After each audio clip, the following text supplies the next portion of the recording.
You know, I was thinking about doing a story in Philadelphia on students at Temple University being attacked the day that they were moving in before classes actually were set to start by a bunch of 13 and 15-year-olds. However, fortunately, there were arrests made in that particular case, and me watching that video led to this video in suggestions, which is, of course, that the police in North Philadelphia are seeking a carjacking suspect as young as 10 years old. And to be clear, these are armed carjackings. That is what's going on in the city of Philadelphia, and I think it's worth us talking about it. But before we get into that, I want to thank everybody who supports this channel via actualjusticewarrior.com/join. Give me the money. Give me the money, okay? Also in North Philadelphia, police want to know if you recognize two kids here, and they're wanted in a rash of carjackings at gunpoint. So right off the top, I want to clarify something. They're not looking for two children's. In this particular story, it appears that the older suspect is about 17 years old, and the younger suspect could be 10, could be 12. We're not exactly sure, but the point is, one of these suspects in these armed carjackings is a child, an actual child. The other one is a borderline adult who should be treated as an adult. But one of the reasons why youthful crime is so persistent in the city of Philadelphia is because District Attorney Larry Krasner doesn't want to prosecute anyone for anything, and that is doubly true when it comes to the youths, because they're just innocent angel Aladdins. And wouldn't you feel horrible if you were to ruin this 10-year-old's life by holding him accountable? Better to let him shoot somebody in the face in order to steal a car than actually have some consequences for him. But let's roll into the segment so you can hear about the nature of these carjackings. Do you recognize these young faces? Philadelphia police released this surveillance video of the pair wanted in connection to 4 gunpoint robbery carjackings in the last week and a half. First of all, I just want to point out that there's a reason why a bunch of different left-wing areas that were forcing these masks for COVID-19 onto your face are now regretting those decisions, because right here you have people wearing the mask in order to obscure their identity. Now, to be clear for everybody out there in the audience, if you see these young people, these youths wearing masks, COVID masks, in the outside during the day, during the night, whenever, you should be suspicious. You should be concerned. You should be worried. This is obviously to obscure their identity because, as we all know, young boys are probably the least concerned about the virus. But on top of that, the virus was never as threatening for them as the older demographic. So it was ridiculous to force the mask upon them. But now we have a built-in excuse in order for them to obfuscate their identity that is preventing law enforcement from doing their job and is enabling the criminal. One is roughly 17 years old and the other just 10 or 12. Now, I'd also be remiss to point out that the fact that we have around a 10-year-old as a participant in these crimes reminds me a lot of Riley Freeman from the Boondocks, somebody who was once thought to be a ridiculous, over-the-top fictional character, but it turns out, as the great Anna Kasparian says, it's real. It's real, guys. It's real. I just said that, Anna. You didn't need to interrupt me. But they end up interviewing people on the streets, and they say they're absolutely shocked by this behavior.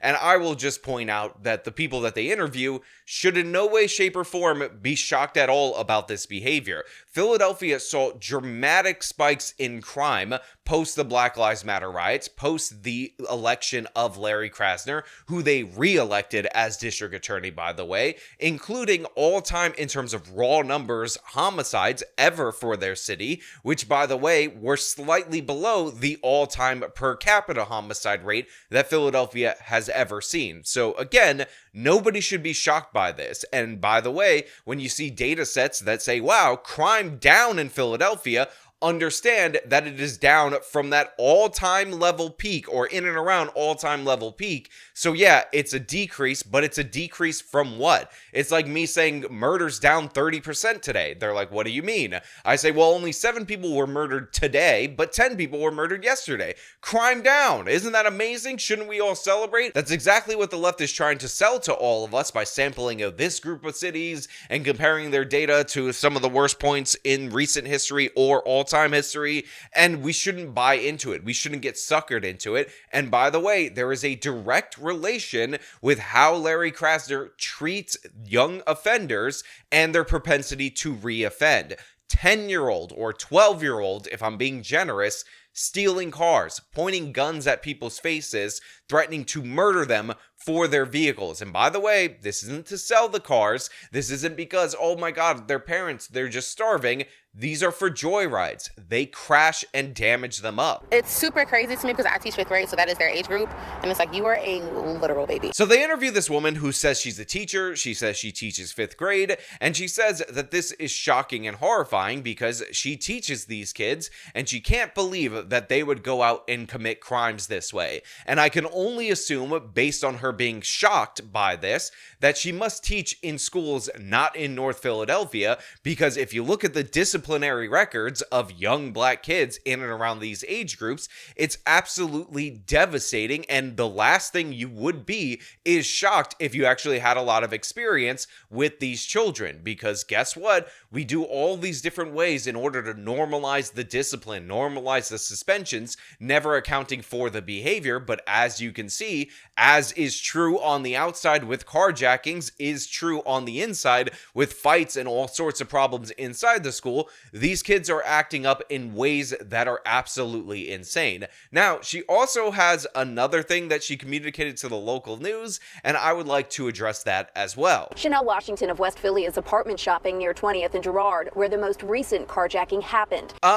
Miss teacher lady, I don't have to experience these children's in my day-to-day life, even though she's from West Philly, and I think West Philly might be worse than North Philly, but don't hold me to that. I don't know the neighborhood all that well. Maybe you should look for an apartment in a different area. I would just say, if somebody did the carjackings, if 10-year-olds are pointing guns at people and threatening to murder them for their cars, that maybe, just maybe, is not the neighborhood that you want to be moving in. Now, I understand maybe she can't afford to live in a better neighborhood, but the fact of the matter is, this is a terrible area and you should move out of it. And honestly, everybody should move out of it. It should collapse. We should build a sinkhole, bury it, and then just forget about it, start all over, build again, because obviously we have run afoul in North Philadelphia. Police say just before 6 a.m. last Thursday, a 74-year-old woman was walking to her car when the two males armed with a gun approached, knocked her to the ground, then grabbed her keys and wallet. That's not fair to anybody. People are already on edge and making sure that like they're trying to be as safe as they can, and then you're minding your business at 6 in the morning,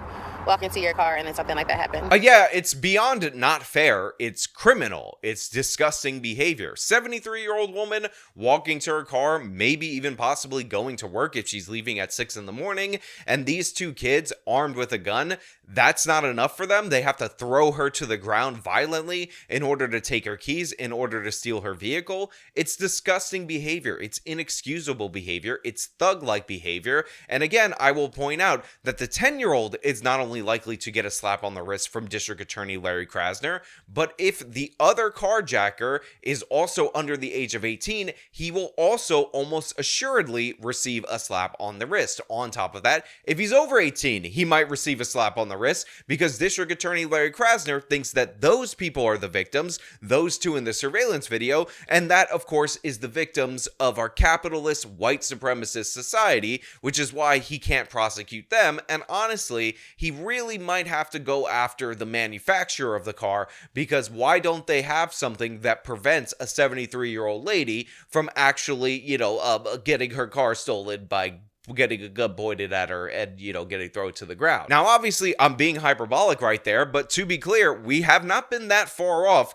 when it comes to thefts of Kias, where all these different municipalities, instead of prosecuting the Kia boys, have decided to sue the manufacturer because they're too easy to steal. Again, pay no attention to the fact that Kias are sold all around the world, and the only place that they appear to be stolen over and over and over again are certain cities in the United States of America. It's obviously on the manufacturer because they can't resist stealing those cars. I really don't fear walking around here, but I can't say that for everyone. So this guy right here says, I don't fear walking around this area, but the thing is, you should. You definitely should. There's a 10-year-old armed with a gun, nowhere near the moral compass to understand the choices that he's making, with a 17-year-old, possibly in a gang, by the way, that are willing to murder people, attack old ladies even, in order to get vehicles for joyrides. You should definitely be worried. Maybe you're like, I'm not worried because I don't even have a car. Maybe they'll just shoot me for my wallet. But you know, it's a chance that you have to take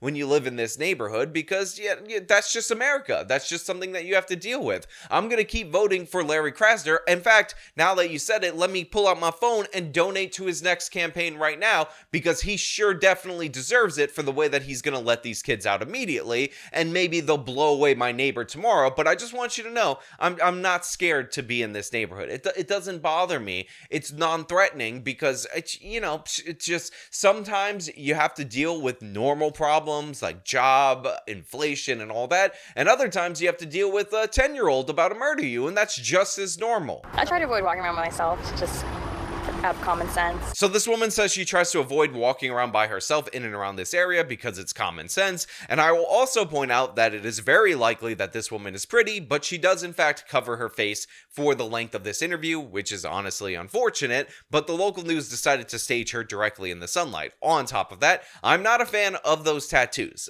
Just not my thing. I don't understand the obsession with tattoos. It used to be some like rogues and renegades would get tattoos, but now everybody has tattoos, and bad tattoos. And I know that this is not the purpose of the video, but it needs to be said. Cut it out, ladies. Enough. I'm not interested in it. And honestly, even though I'm married, I am still the captain of what everyone in the world is interested in. So on behalf of the world, we're not interested in it. The carjacking spree began on Friday, August 16th on the 1000 block of Girard. Philly police say the armed suspects walked up to a victim standing outside of his car and took off with it. Another carjacking happened on the 1300 block of West Cumberland Street in North Philly, and the fourth occurred on the 1300 block of West Ontario, right after the suspects crashed the car they had stolen 3 days earlier, according to police.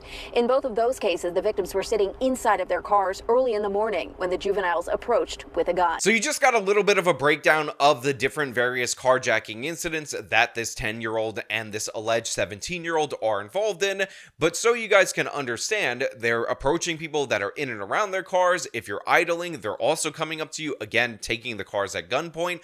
But they're not doing it to sell the car for parts in order to feed their starving family.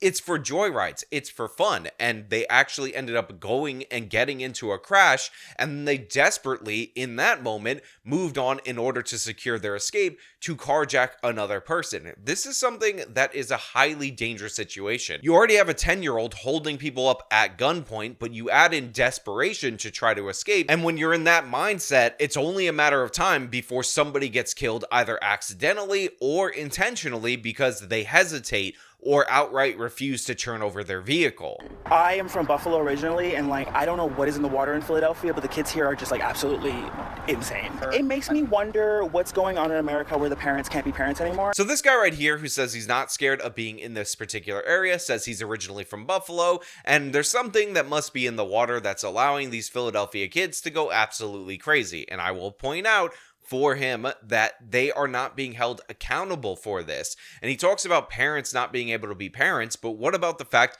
that police officers can't be cops? A prosecutor is actually a defense attorney, so the prosecution can't be the prosecution.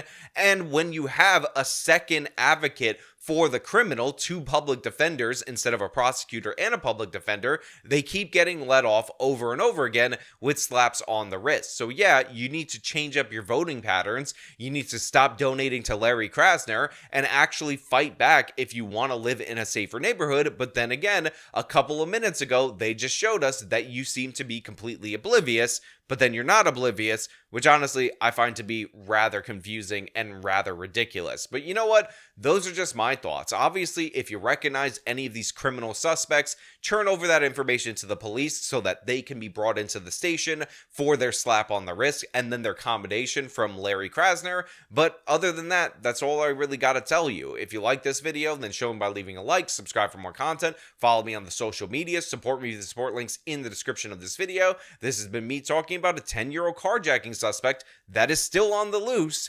Be careful out there, guys. Till next time.